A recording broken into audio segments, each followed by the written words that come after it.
শহর রাঙাচ্ছেন শিক্ষার্থীরা। প্রিয় দর্শক, অনুরোধ রইল ভিডিওটিতে একটি লাইক দিয়ে আমাদের ইউটিউব চ্যানেলটি সাবস্ক্রাইব করে দিবেন এবং ভিডিওটি সম্পর্কে আপনার মূল্যবান মতামত কমেন্টস করে জানাবেন। রাজধানী ঢাকা এখন বিভিন্ন রঙে রঙিন।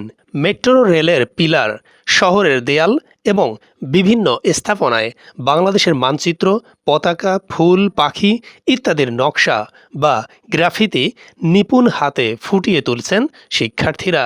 আছে ভাষা আন্দোলন থেকে সম্প্রতি হওয়া বৈষম্য বিরোধী ছাত্র আন্দোলনের ইতিহাস।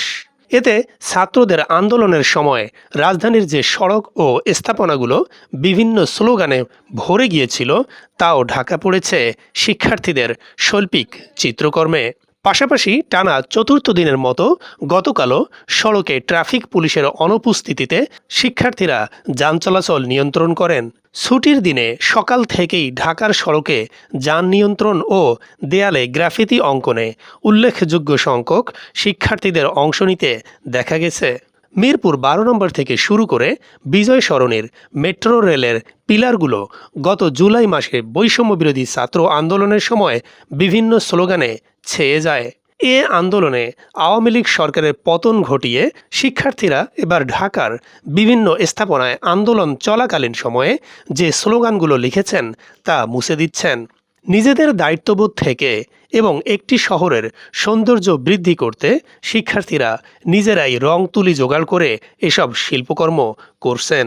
কথা হলে মিরপুর ১০ নম্বর এলাকার এক কলেজ শিক্ষার্থী আখি আক্তার বলেন, আন্দোলনের সময় মেট্রো রেলের এই পিলারগুলোর বেশিরভাগেই বিভিন্ন স্লোগান লেখা হয়।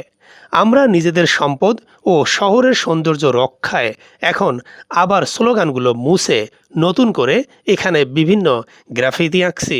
বেশিরভাগ ক্ষেত্রেই মেয়ে শিক্ষার্থীদের এসব গ্রাফিতি ও শিল্পকর্ম আঁকায় ব্যস্ত থাকতে দেখা যায়।